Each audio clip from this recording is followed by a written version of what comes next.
Who's in the NFL here? You? You? How about you, Tim? You, Tim.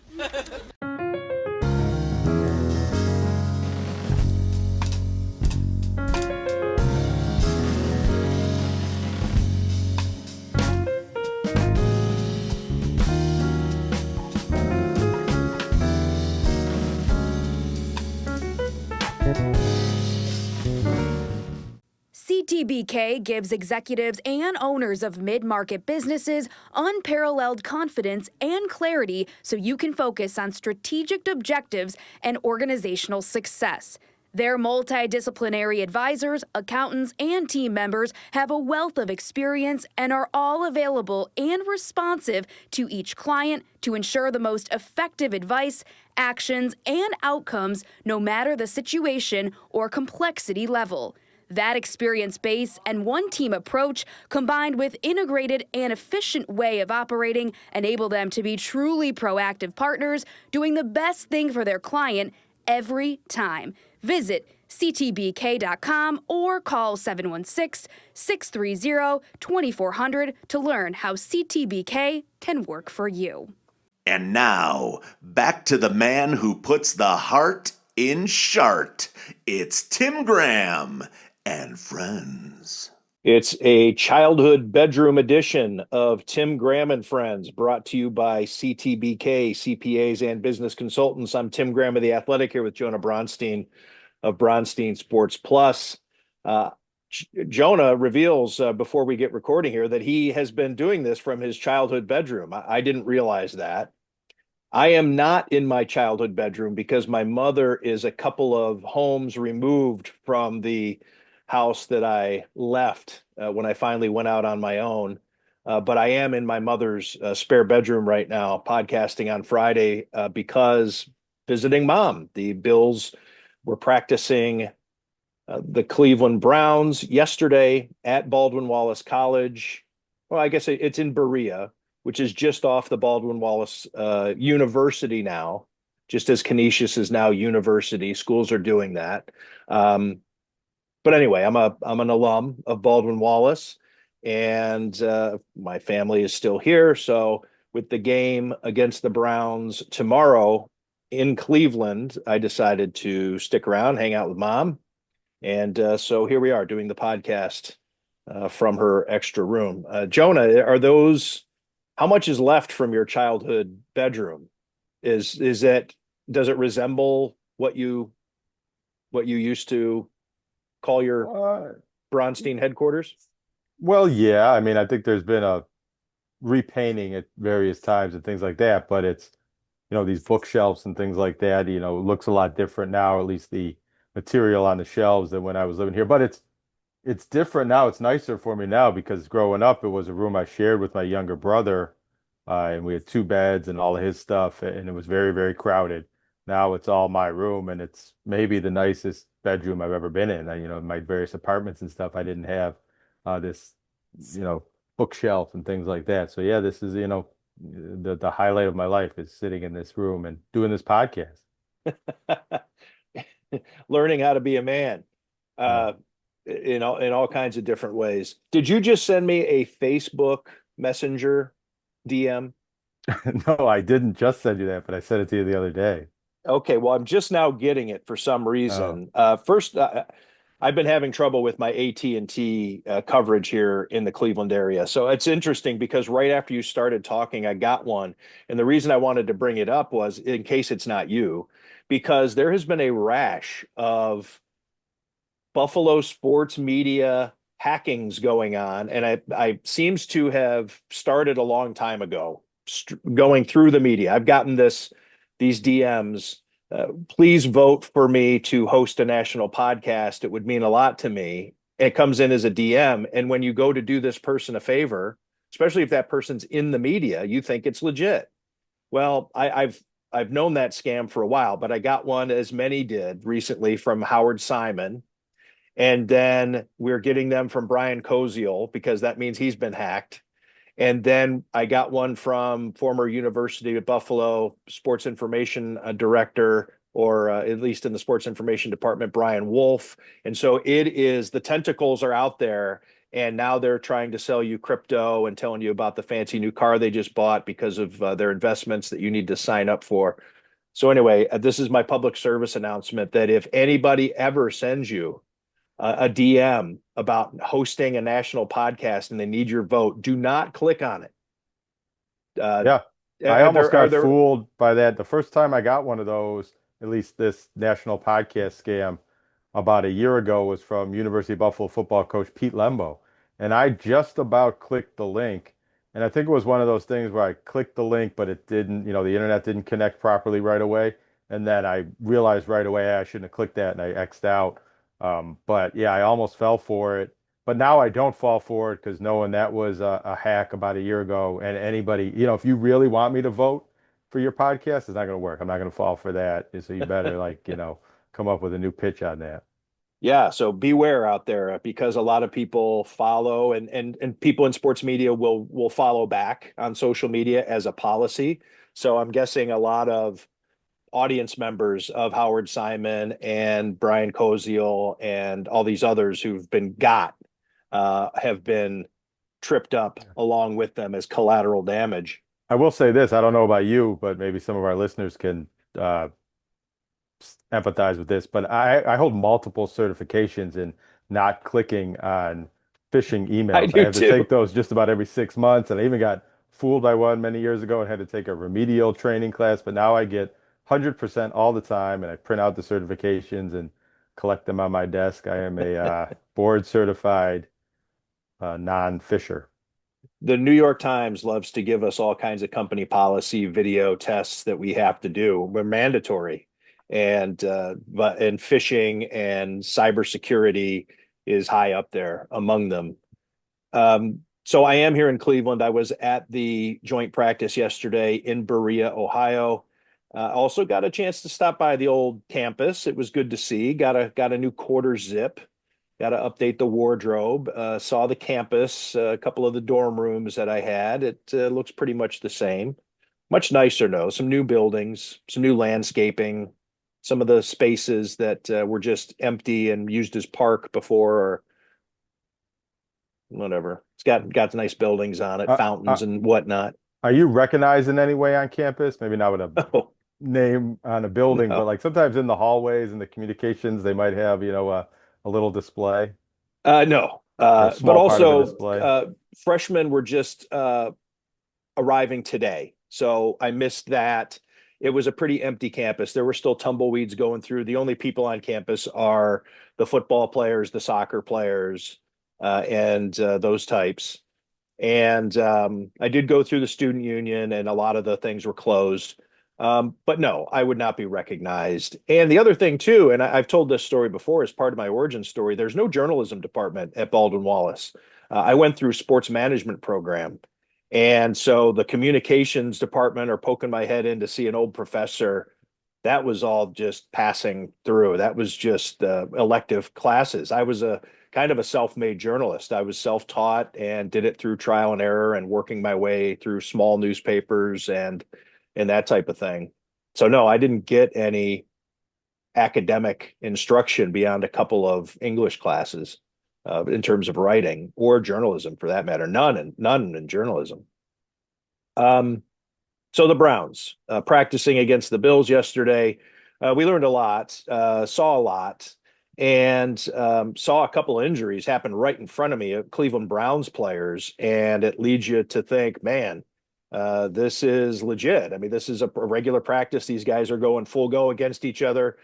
It was a one-on-one line drill in which offensive linemen were going one-on-one against defensive linemen. Spencer Brown got into a situation where a player going up against him buckled and went down and looked pretty serious. And you're thinking, man, you just hope the Bills need to survive. And the reason I bring that up, Jonah, is because you have thoughts about whether the Bills should even be playing in this preseason game, the starters, that is. Not that they shouldn't be participating and that they should withdraw and cancel the game, but in terms of playing time Saturday afternoon in Cleveland, that the Bills, they probably got their work for the week done yesterday, talking about Josh Allen, Dalton Kincaid, all those guys that you hold your breath for. James Cook had a lot of tough carries against the Browns defense yesterday. But and I make just to make the point so that people know this was a thud practice. And what that means is what thudding is in football is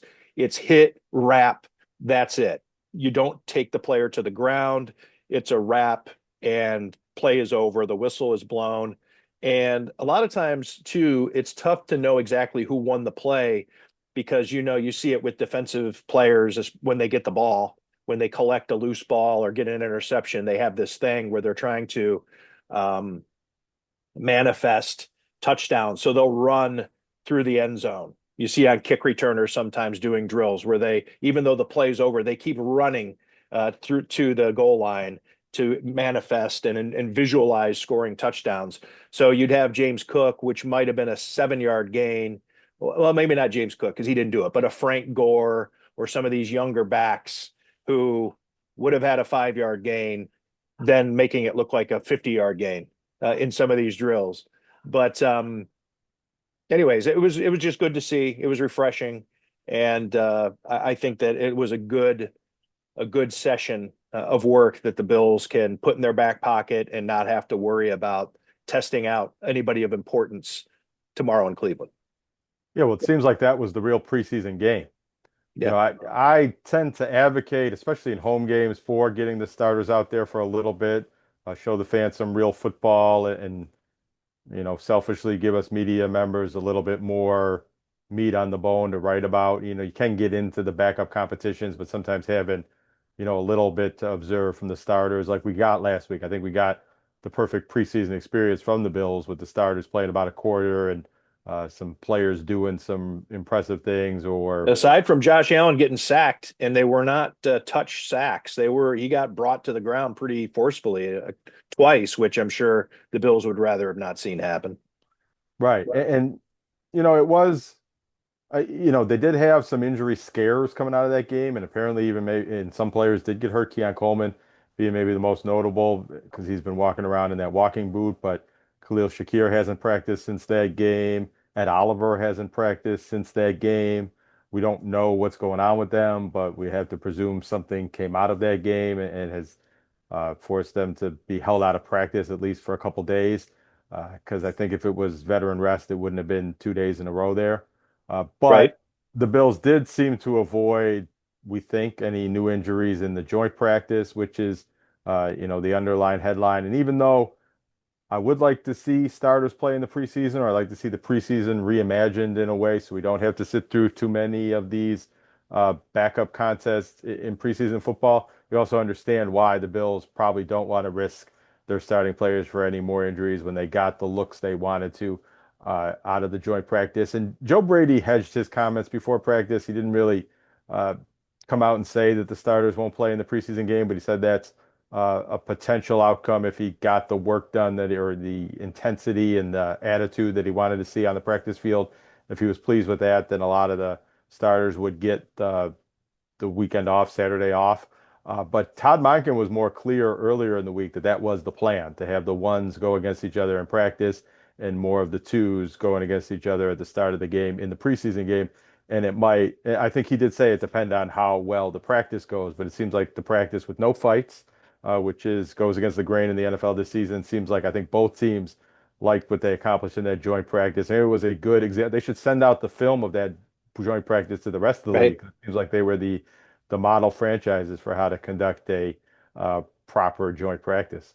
Yeah, Todd Monken and Joe Brady both making a point before this practice to stress we're not going to fight. And that was newsworthy because being here in Cleveland this week, that was very much one of the lead stories in their sports segments. The fighting that was going on, the chippiness, players being admonished by Todd Monken and maybe punished. We don't know. Some players maybe because he didn't really reveal what the reasonings were, but some players who were involved in these skirmishes not practicing the next session, practices being cut short because Monken was just frustrated and said, "Hey, we're not getting quality work here. You don't deserve to be on this practice field. Get out of here," type thing. And so the Bills, we saw them get pretty feisty with each other also. So expecting / looking forward to a little bit just to see how they react. No, obviously you don't want anybody to get hurt, or you get into a situation where guys are twisting each other's face masks, or doing anything cheap. Not that, but you do want to see how guys respond. But it was a very healthy, competitive practice, as you say, maybe a quintessential joint practice of what you're looking for. One of the storylines going around nationally this week was should these joint practices be standard? Should teams do these instead of preseason games? And then also fining guys, have the NFL be involved. I think it was a talking point on Pro Football Talk. I've seen it on a couple of other platforms where people are saying the NFL should start fining players for practice fights. Now, within a team, I guess you probably want the team to police that. That's their business more, but I think you could probably argue, so what? The team, the league could still find it's a bad look for the league. You're representing the NFL, could still lead to injuries, whether it's friendly fire or not. But with these joint practices, do you want the NFL to be involved from a disciplinary standpoint? And there was an NFL official crew there yesterday. They could get involved in, at least in terms of policing it and reporting to the league what they saw. Anyways, that's another topic. But in this game on Saturday, there are some things to look forward to in terms of some battles and how players are doing. And one guy that is at the top of the list, or should be for Bills fans, is Tyler Bass. He missed 2 kicks yesterday out of his 5 during his period of practice. And those kicks were from my notepad is in a different room, but he missed from 35 and 42, I believe. Those are borderline automatic kicks in today's NFL, and he missed the one in the preseason game. And so I sought him out after practice yesterday, and I had a one-on-one conversation with Tyler Bass. And I'll be honest, and this is where it's the value of talking to players. When I'm on the radio, and when you're a fan or you're speaking from a distance, you can just say, get that guy off my team. Whatever he's going through, it's terrible. He's going to cost us. He's going to kill us. And you could talk about the Bills' refusal to bring in competition for Tyler Bass. We've done it on this podcast. I've done it on WGR during my spots there about, should the Bills have competition for him? It's strange that they have protected him from competition over the years, but to go with the guy coming off a sports hernia surgery who has not kicked in a meaningful NFL game since the 2024 postseason, 2024, January of 2025. It's peculiar. And is it problematic? And here he is missing kicks. Well, I wanted to talk to Tyler Bass about it. And I'll be honest, it was disarming to talk to him and to see how calm he was. And it's a little unusual for kickers. These guys are tightly wound. They are, like left-handed relievers, like goalies. They're just kind of known as weird dudes. You leave them alone if you're a teammate a lot of times. They're misunderstood. And Tyler Bass was just so calm and serene and had no problem talking about missed kicks. He wasn't touchy at all. Remember how touchy Dan Carpenter used to get, or even Ryan Lindell, like towards the end of his. I mean, they get frustrated. They don't want to answer questions after misses. Tyler Bass was like, hey, man, I'll talk to you here for as long as you want about my missed kicks. And the thing that he brought up that was so disarming to me is that he was reflecting on how the job was taken away from him. Not that he lost it, but the injury left him with so much doubt to where he can't walk upstairs after the surgery. He can't walk properly. He can't bend over properly. Just the basic things that you take for granted. And then how much he looked forward to the workout. And as painful as it was, physically painful, and as much doubt as he had, to be able to work through it was enjoyable to him. He says it was kind of fun to deal with the adversity because he was seeing progress all the time, and he was getting closer, and he had confidence that he was going to get his swing back and his mechanics back, and he was going to be pain-free, that every day he got further along in his recovery, he was just reminded of the doubt that I thought maybe I might never do this again, or what happens if, and just that, anyways. So I use the word serenity, and he's talking about these misses like this is not psychological. This has nothing to do with the sports hernia recovery. This is just mechanical. I'm working through it. And the one phrase that he used was, and I'm paraphrasing, but was I'm thankful for the misses because it's part of the process you have to go through as a kicker throughout the course of the regular season, dealing with the mental aspect of a miss, and they're gonna happen. So I'm dealing with it now, and I don't know. I just came away from that discussion with him feeling like maybe it's going to be okay.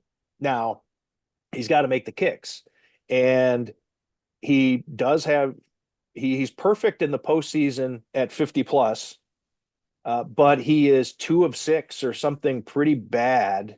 I do have that in front of me. Yeah, he's 2 of 6 between 40 and 49 in the playoffs, which is a really terrible number. So you do need this guy to get better. And we've talked about how he's not a lights out kicker like you have in the NFL, in Dallas, in Jacksonville, in all these different places. These kickers are banging from 60 plus. And Tyler Bass has made one of those his entire life in a meaningful game. So, anyways, I still think that the watch is on for Tyler Bass. Saturday is going to be big for him in Cleveland in a game. He's got to make his kicks. I don't think that his job is secure, 100% secure by any stretch, but still talking to him, he seems like he's in a good place. That was interesting to hear you kind of explain his perspective, uh, because I feel like, as you outlined, he hasn't been a perfect kicker for the Bills during his career. He's been very good for long stretches and shown talent and ability, and the leg doesn't have, the 75-yard leg that some of these guys have now, but he's been good from beyond 50 yards.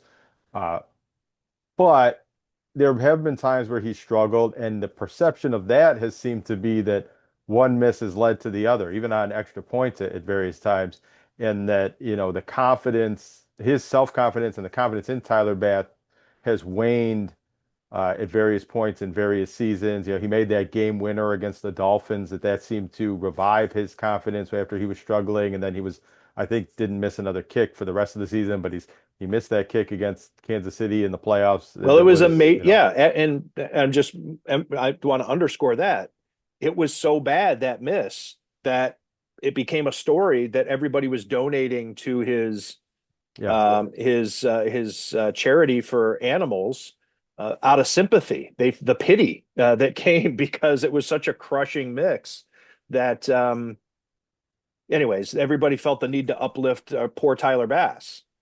right. Yeah, that was, that's in Bill's lore.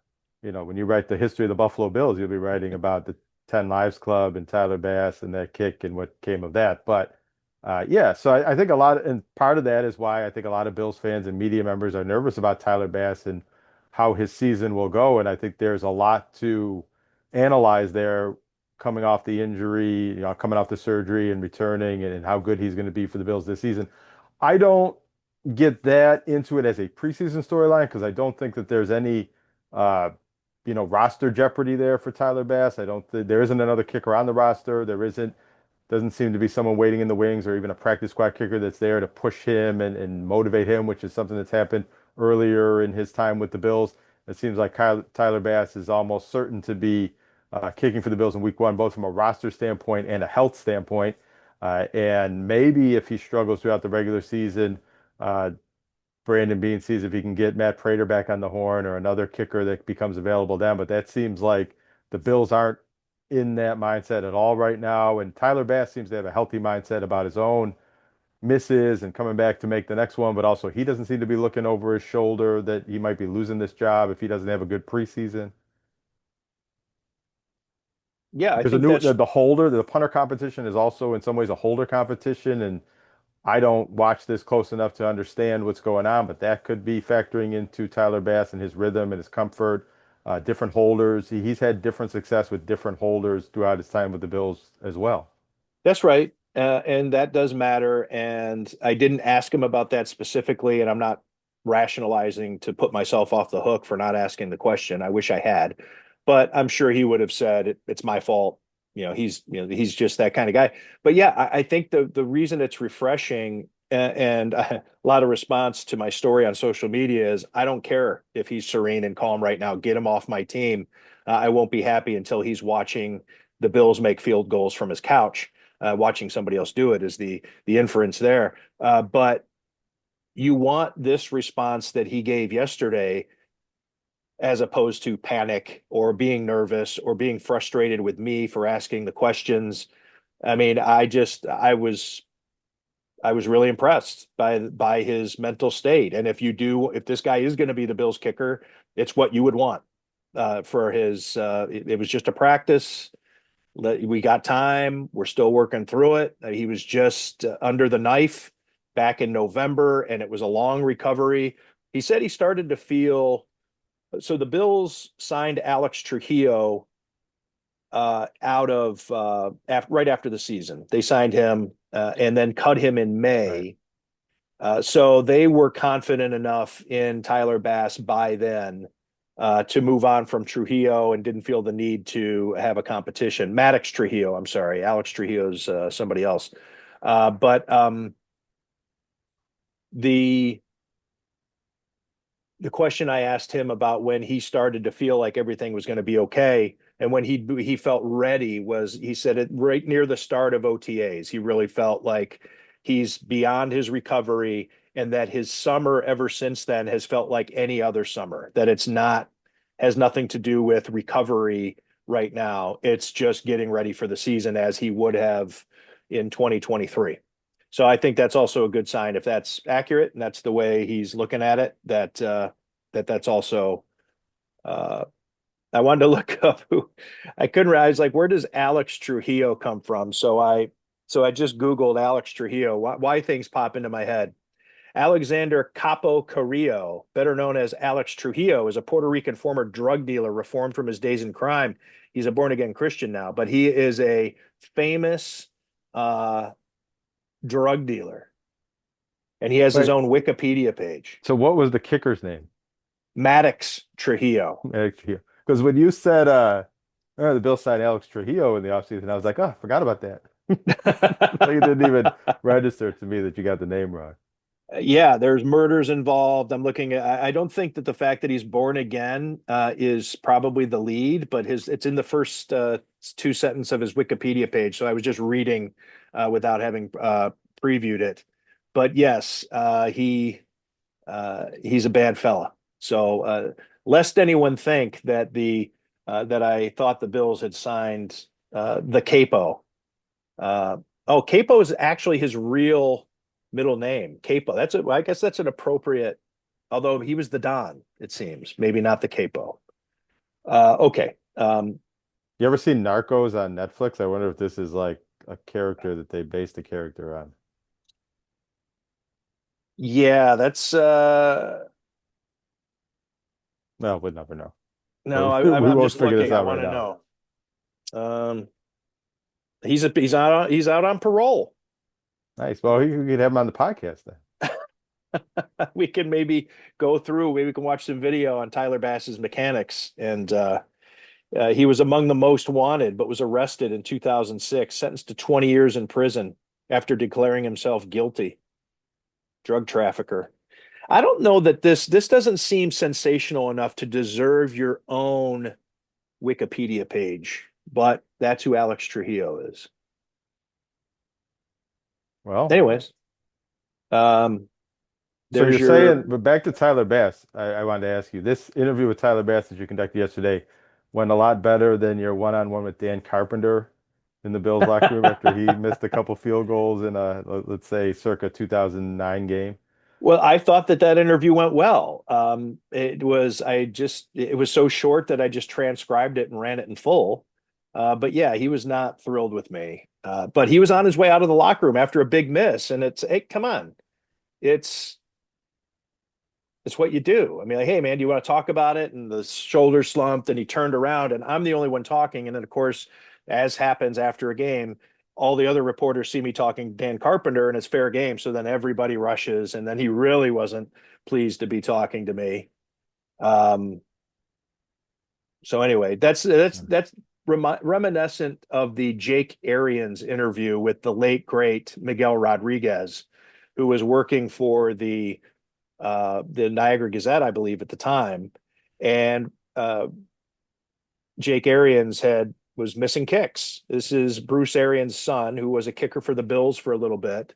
And I don't know if I'm getting the question verbatim, but Miguel asked him, if you were the Bills, what would you do? And Jake Arians' reply was, I'd probably cut me. And the next day or two, he got cut. So again, refreshing. Just like Tyler Bass, it's refreshing when a kicker wants to go ahead and just be brutally honest. Did you get to ask Tyler Bass about the grass at the new Highmark Stadium?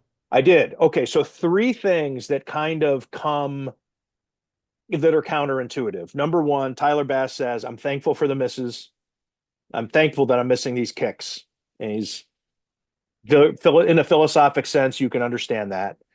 How he enjoyed his painful recovery and the rehab and getting back because he attacked it. He had it taken away from him, and he just loved to see the gains through his progress. Looking in the rearview mirror at how far he'd come really excited him.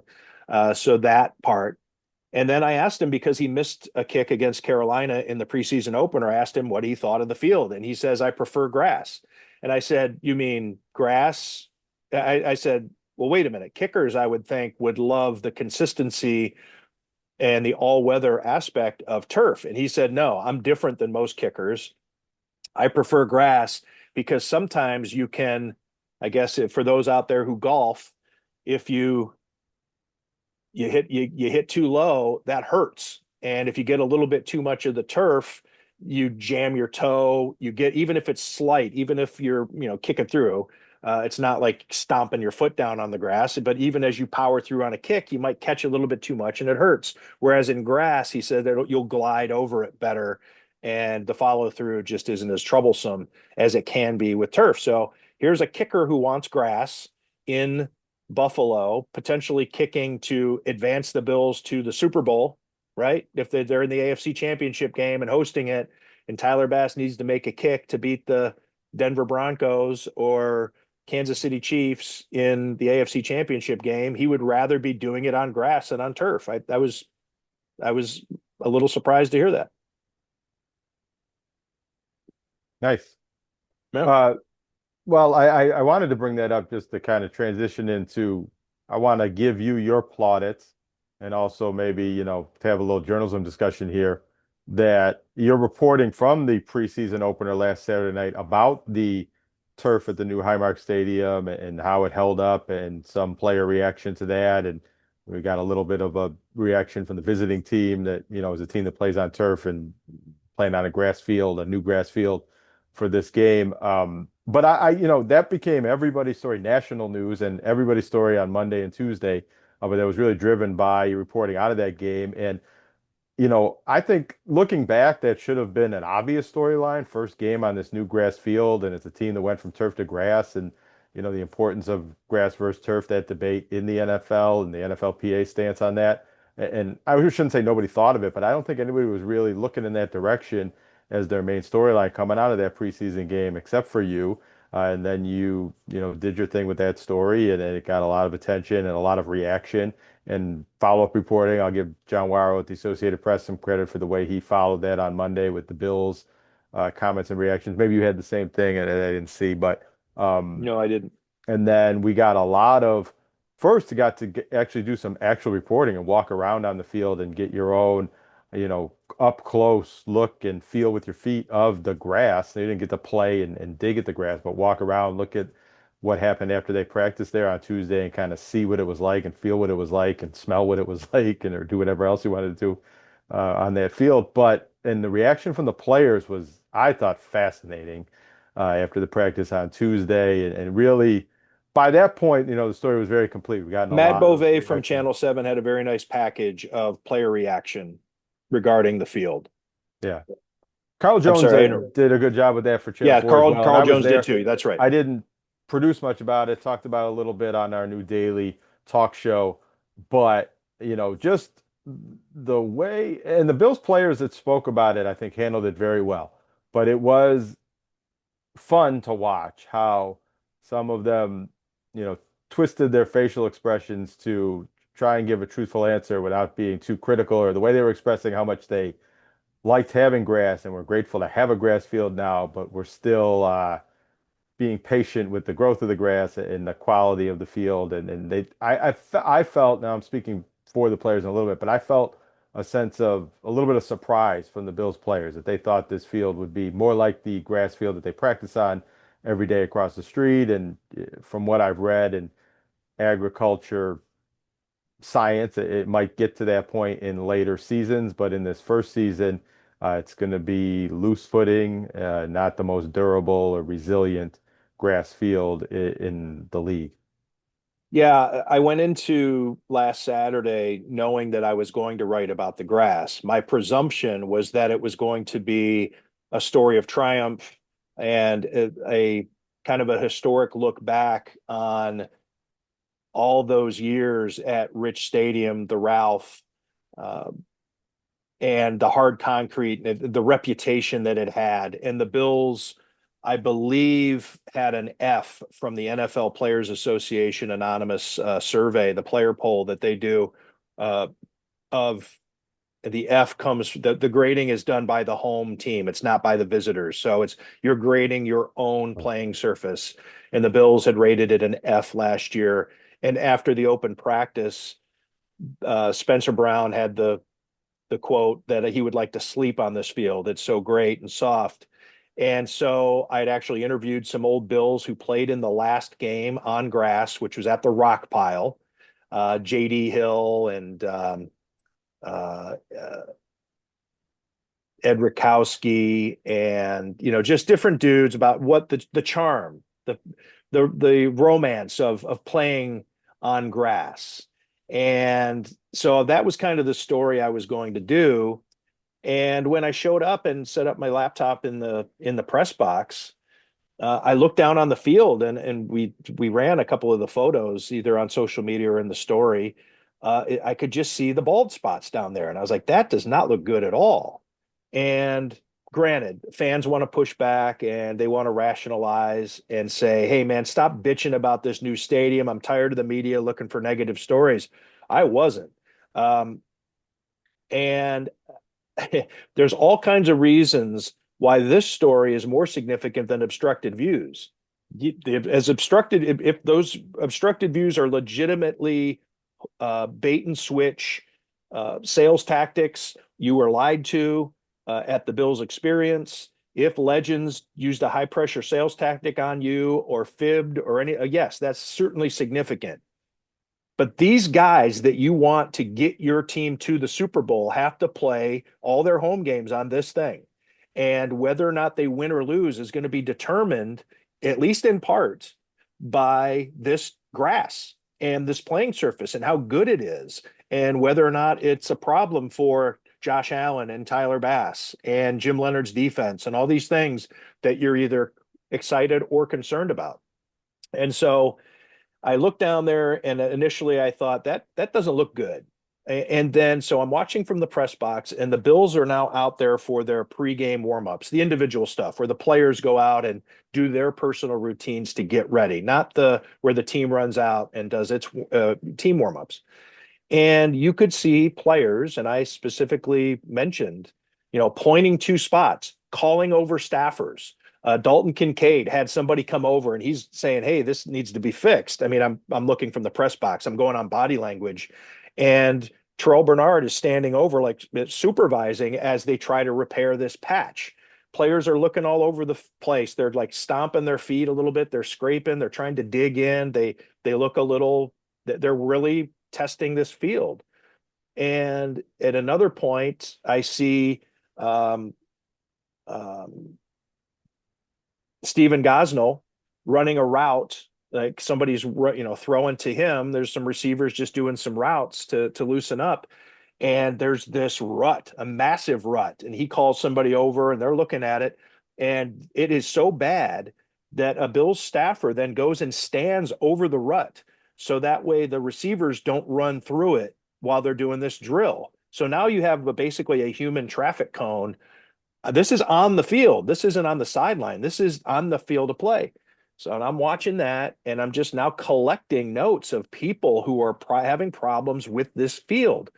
During the game, of course, the one big chunk that comes up during the Kyle Allen slide, he gets tackled, and four Bills players, Josh Allen, DJ Moore, Spencer Brown, Deion Dawkins, all grab this huge chunk of sod and put it back in the field, and they're taking turns stomping it in. Four people, I mean, at least in their minds, it took to patch this. There were stoppages in play, or at least a resetting of the play clock for the umpire to stomp down patches of the field. So it was affecting the game. And as the game's going on, what would be the south end of the stadium, the opposite end of where the players run. If you're watching on TV, it would be to the right. In between the hash marks and in the red zone, there were what I refer to as small craters. I mean, they were big clumps, big holes, extra point. The Bills ended up going for two because there was a penalty, but they went out to initially take the extra point, and Reed Ferguson, right where he needs to snap the ball, he had to do some repairs. So, I mean, I'm not saying it's going to remain a problem, but it certainly doesn't. You want your stadium to look great at 2.2 billion, and the Bills have another home game in a week.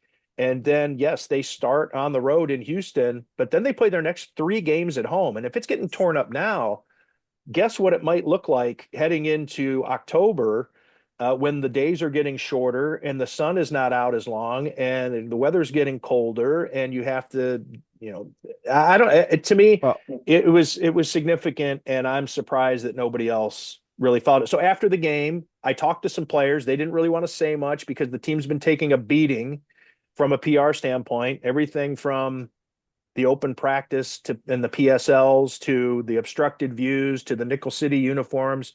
So you had a lot of players like, yeah, I don't want to, but yeah.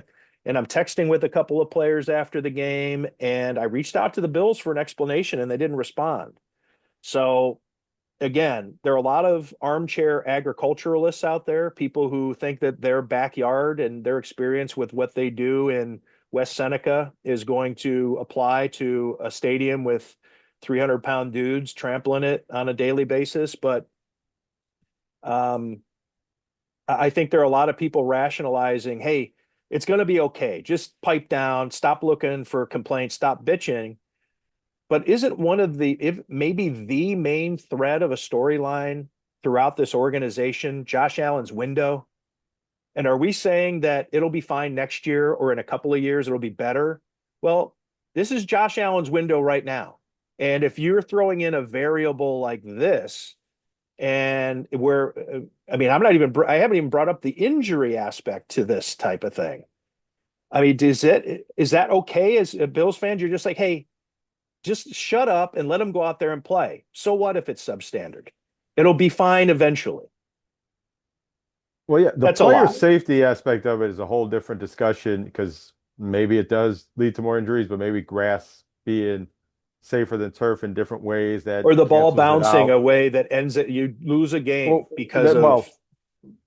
from the competitive standpoint, you could make the case that this provides the Bills a home field advantage, that as the season goes along, they understand how to play on the turf and the bounces and things like that. I don't I think this mean, is the parquet at Boston Garden, though. This well, is it probably if you're a even out. really good, if you're a good team, you want fewer variables. Yeah, but there'll be aspects to it. They'll know certain areas of the field where the footing is different Maybe, or yeah. more just your body awareness and understanding how to move and run on the field without slipping as much, things like that. I mean, I think it'll be a neutral factor for the teams playing in the game. Like sometimes the field conditions might favor one team, or not favor a team, but the ball will bounce in equal that will equalize over the course of the season, even if it doesn't happen like that in a specific game. But I think if you were picking sides, you'd rather be the home team in this situation and truly have a home field advantage of Know what knowing. side, what uh, cleats are work for you. what exactly. what Right, right, length right. of Yeah. cleat All and all sorts of that. Yeah, things. you're right. Yep. Yep. But, for the people listening to this podcast and not watching the video, there was a point, maybe I should do this all the time, but there was a point during your discussion before where I was aggressively nodding and very much agreeing with what you were saying. And I thought is the most interesting aspect of this is that I believe in the science that this field and the grass is going to improve and toughen up, and the roots are going to deepen, and the organic matter is going to replace the sand, and it's going to be a better, soil underneath the turf and everything like that as the future goes along, and that the grass field will probably mature into being of the same quality as the practice field across the street outside of the field house that the Bills seem very happy with. They practice on it all the time at all points of the season. But I am curious. I think it's always been a curiosity as to how this grass field is going to hold up in Buffalo weather, in you know, the rain and the snow and the cold and the shorter days and the sunlight. And you made some good points about it growing early on. But this is rather early in the season weather-wise to be having problems with your grass. And just if we see other fields, Pittsburgh, what kind of shape that is. Now they play more games on it, but High that school struggles a and little bit. college. But yeah, that's another thing too, is I think that there is uh, I think it's a trust that we have in money being spent or the experts involved. They hired people who know what they're doing. There's so much money involved, so much agricultural equipment involved. You walk around on the field level underneath the stands, and you just see all this agriculture equipment that the Bills have at their disposal that they've invested in for this field. The heating system underneath. Some people have pointed out to me that's going to be a problem because it doesn't help root growth because it's constantly warm and it doesn't root like it might normally through the winter and when grass gets stronger sometimes. So there's all kinds of yin and yang. But my pushback it was to what you were saying. I'm actually not, my pushback to that sentiment is I'm emphasizing what you're saying. You don't think that the Pittsburgh Steelers have hired incredibly competent, if not overqualified groundskeepers to handle their turf that is constantly a mess? Or the Super Bowl just a few years ago when the Chiefs beat the Eagles was played on one of the worst surfaces of all time. You don't think that the NFL had its best people and agricultural scientists on the scene to handle the Super Bowl? I mean, this is a thing, it's fickle, and there is no template to where you say, and it's not even a template within your own system. People are trying to find out what works years and years, decades after the fact. In Pittsburgh, they're putting down new grass. I think this because they can't get it straightened out. And so they're just doing it for the first time in Buffalo. There is some scientific guessing going on with what's going to work and what's not going to work. So just because I'll and I just want to caution people that just because they've hired a bunch of people to handle this doesn't mean it's gonna be done perfectly. Not that they're even making mistakes, but even their best work might be like a meteorologist, right? You hire the best and the most brilliant meteorological scientist to handle a weather report, and you still are guessing a little bit. What's going to work? How do we fix this? And every remedy maybe has drawbacks to it. Everything to strengthen the grass or to get it, kills it off. I don't know, but to me, I'm just not taking anything for granted. And there are a lot of people out there, a lot of Bills fans who are just saying it's going to be fine.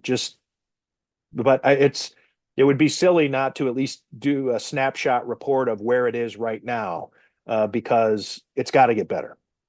Yeah, I think we should emphasize that the players are almost universal in preferring grass and prefer these potential problems on the grass to what even the nicest turf field provides and would rather, deal with all of this than, play more games on turf. But it does make me wonder to bring another hot button issue, and it does seem maybe there's issues that I'm not aware of, but in areas where they have indoor stadiums with grass, that have figured out the technology to do that, I don't think you've seen too many problems that the artificial Well, that Super Bowl growth. grass that was at State Farm Stadium Okay. in Yeah. All Arizona, right. All right. but it was also they put it down for the Super Bowl. So that was, oh, and another thing that's I keep getting seen or repeated a lot is this is new grass. They just put it down. This grass was installed in October 2025. That's not now, that's still young. It's still, that doesn't mean it can't mature, and it will mature. It will get better. But I think that there is this belief among some fans that they just put this stuff down in the spring. That's not true. It's been there for a while. Yeah, I guess literally growing pains, grass growing pains for the new Yeah. stadium on top of various things that are happening or not happening, but various, stories that came out of fans' initial impressions in the concourses. Yeah. What are your thoughts? So John Worrow got the phone call I hope to get on Saturday before I filed my story, which hopefully would have educated and provided some insight and at least the Bills side of the story. I didn't get a response until after John Worrow heard back from the Bills that Monday. So 2 days later, they do an interview with John Worrow, but I happened to be here in Cleveland with my family and I was off that day and it didn't, the story had been out. I mean, it's too late. Um, but the Bills have an excuse for everything, and I don't expect them not to. But they're again, I've used this line before. I've used it in stories. I've used it as ways to ask questions of people just to make them think a little bit. What's the difference between a reason and an excuse? Reasons are acceptable, right? There are certain, but Yeah. excuse is a bad word that coaches are always talking to their players. I'm tired of hearing your excuses or no more excuses.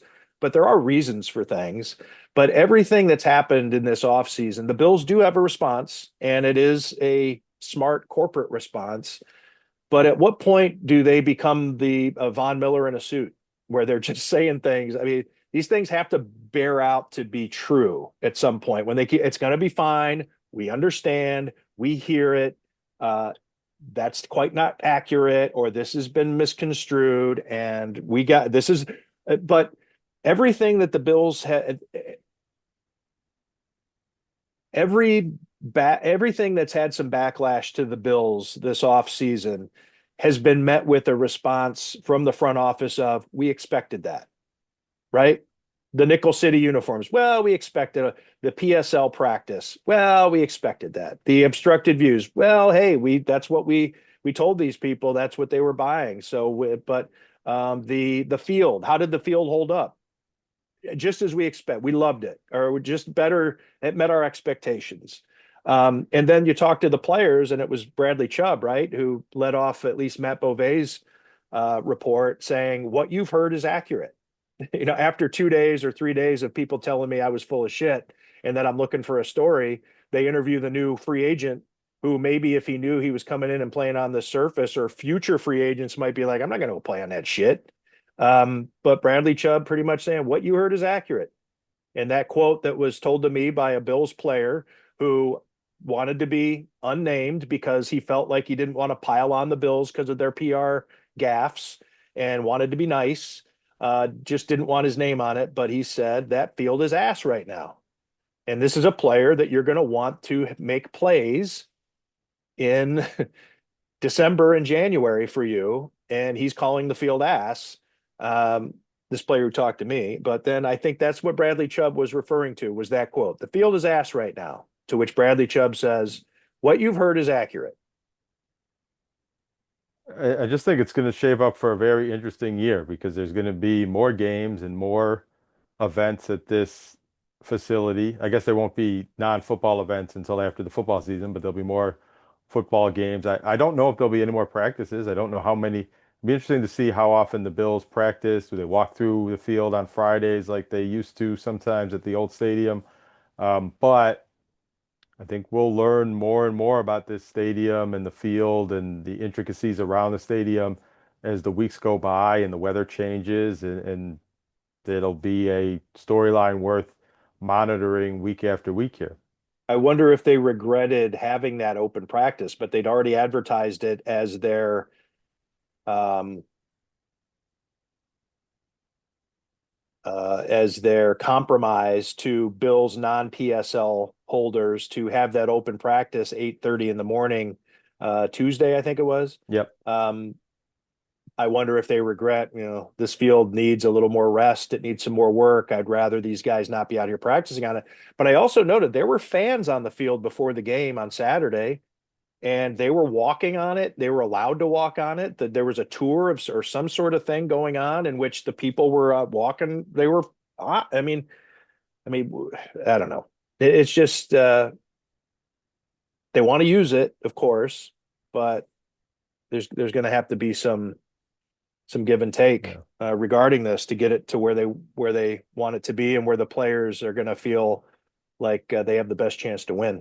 On this subject in some ways, but different, our friend John Wiro had an interesting tweet or series of tweets in the last couple of days where he had went back over some of his old notes from the stadium negotiations. And I think you have a lot of the same information and reported it and talked about it before, but just to see it kind of all in one place. He had noted how in the initial plans, the canopy was thought to going to be able to cover 80% of the seats instead of, what it is now, a much smaller percentage than that. The cost of putting on a roof, how much that would have cost, and with the end cost of the stadium, it doesn't seem like that extra few hundred million, is a lower percentage of the overall project, although it would have made it more expensive.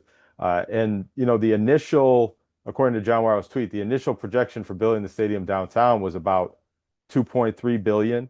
And then I think, the initial, it would have came to be 2.2 billion. Now, obviously, building downtown would have been more expensive than 2.3 billion in the end, but I found it interesting to see the juxtaposition of those numbers. And the stadium, in a lot of ways, for West New York, could have been more, could have been better. I mean, I guess you can't get everything you want in life and in a project as grand as this scope, but there's Or in a various different ways. podcast.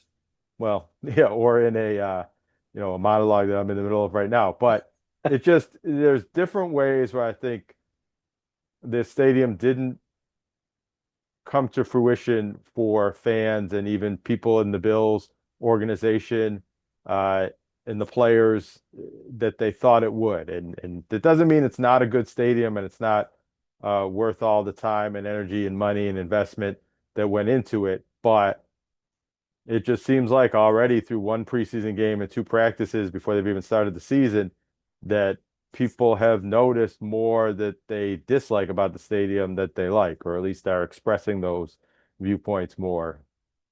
Yeah, I think they want perfection because it was marketed as state of the art and the greatest thing. And so I do agree that I don't want to say they're looking for things to complain about, but when something does come to their attention, it hurts a little bit more. I think because it's like, oh, that wasn't supposed to be the case. Ooh, that wasn't. Yeah. And people are making fun of us as Bills fans. People are making fun of our stadium. So there's a defensiveness, and they don't want to be in the media for having a disappointing stadium, even if it's a small percentage. The pendulum keeps swinging of Bills fans who are upset, Bills fans who want to defend it, and then it probably at some point, die down and end up somewhere in the middle. But as long as new things don't keep happening. Jonah, anything else you want to get to before we wrap it up? Actually, a couple of things I want to mention, before we're done here. I think we should acknowledge yesterday's retirement announcement from Buffalo Bandits goaltender Matt Vince, Of course. who's a Canisius College alumnus, played defense at Canisius and started off his professional career uh, internationally playing defense before becoming a goaltender uh, in the first time he was playing box lacrosse, indoor lacrosse 20 years ago, and then went on to become the greatest box lacrosse goaltender in league history. He won goaltender of the year 8 times, so 8 Vezina trophies, if you will. 6-time champion, three-peat with Rochester, three-peat with Buffalo. Trading for Matt Vince a few years ago really jump-started the Bandits dynasty. They were a team that was getting to the finals and knocking on the door, but not getting there several years in a row. They brought in Matt Vince. They all of a sudden had the league's best goaltender with some of the best offense, probably the best offense. Won 3 championships in a row, and he retires now at age 44. Pretty remarkable that he was playing up until he was 43 years old. I think he'll soon to be inducted into the Greater Buffalo Sports Hall of Fame. on his professional accomplishments alone with the Buffalo Bandits, but also having graduated from a Buffalo college. And even, Rochester's not Buffalo, but there's, a little bit of a connection to what he did over in that city and the connections between those two franchises in that league. And it just, it's interesting. It's not one of the four major sports, but we're talking about the greatest player at his position in, a pretty high level sport. Played here in Buffalo, ending his career in Buffalo and starting his college career, at least in Buffalo. So something worth, acknowledging. Epic career. Epic career. And and I think, was he with the Pagula owned Rochester Nighthawks? I think that would have preceded that. I think those Rochester Nighthawks moved to maybe Halifax or another Canadian city. Then Pagula family was involved in saving lacrosse really in Rochester and restarting the franchise there. They've since sold that to the Seneca Nation, which I Right. think that's interesting, their ownership. And so it's kind of a Buffalo operation really owning the Rochester franchise still, but in Rochester. And the Seneca Nation is now hosting the National Lacrosse League Hall of Fame at the Seneca Niagara Casino September 19th. I think they just announced that today. And, friend of the pod that we've had on the podcast before, John Gertler being inducted into the NLL Hall of Fame, also former Bandit star Matt Steenhouse. I'm not, Congratulations, John. yeah, Matt Vince will be inducted into that Hall of Fame at some point when he's eligible, probably a first ballot Hall of Famer in that sense. And, I don't know if this is going to be an annual tradition of holding the Hall of Fame induction at the Seneca Niagara Casino or maybe Buffalo Creek Casino or somewhere in Buffalo at various points in time. But, the Bandits have a very passionate fan base, and that fan base extends into Southern Ontario, where box lacrosse is a much more prominent sport. It's also where Matt Vince was from and currently living, and a phys ed teacher there. So the interconnections between, Buffalo, Southern Ontario, Rochester, and the box lacrosse community in the Seneca territory, Tuscarora territory. I feel like there was something else you wanted to bring Yeah, up. well, speaking of international territories, uh, Linda Allmark, a Nichols School graduate, women's soccer player, who was Right. born in Buffalo, but spent a lot of her formative years living in Japan and kind of developing as a soccer player. She's been added to the roster or invited to play for the U.S. women's national team in the U20 World Cup. So on track Wow. to potentially be a World Cup player for Team USA as she gets older, or at least, you know, be one of the top players on this year's team at the U20 World Cup. And, Linda Allmark is 2 years out of high school or going on 3 years out of high school, should be going into her junior year at North Carolina, but she had already won a national championship and been an all ACC player at North Carolina, left school after 2 years, is playing professionally for the Houston Crush in the NWSL, was just the rookie of the month in July, and now off to play for Team USA here in September. So quite a rise and something to watch for from that Buffalo native women's soccer player. I don't know how or when the U.S. Olympic team roster is chosen, but 2 years away from that, I wonder if that puts that in her sights I think to it be in the Olympics. does. Yeah, I think it does. I think, somebody who's more of an expert on the sport and the league and the players, because, there's a bigger player pool for the women's national team than there is for the U20, but maybe there's a U22. I don't know. A U23, I think, would probably be the next one. But on track, the players who are on Team USA women's soccer for the actual World Cup probably played in the U20 at some point. So, Right. it's in the pipeline and on the track to potentially be a player. Maybe it's she doesn't do it early in her career when she's 22, but she does at 26. But she's on the fast track so far. All right. Well, that's good stuff. Nice, well-rounded Tim Graham and Friends, brought to you by CTBK, CPAs and Business Consultants. Hey, support Homage. Buy that Bills gear. Yeah. Get your we went to a Guardians game this week too. My daughter is into the as a kind of as a joke. I mean, she's not a fan anymore, but it's a little inside family joke. But she got the Guardians Hello Kitty crossover from Homage while we were at the game.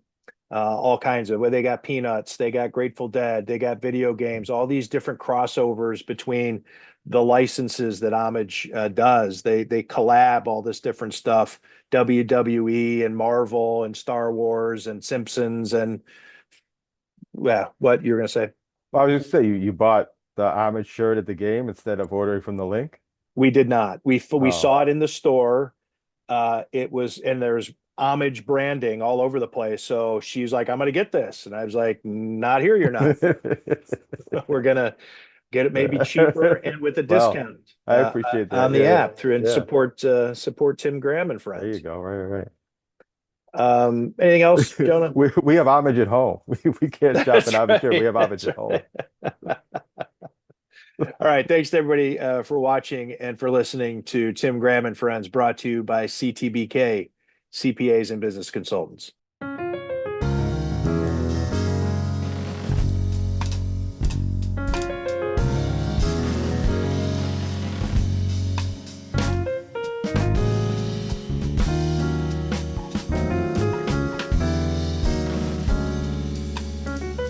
Yeah.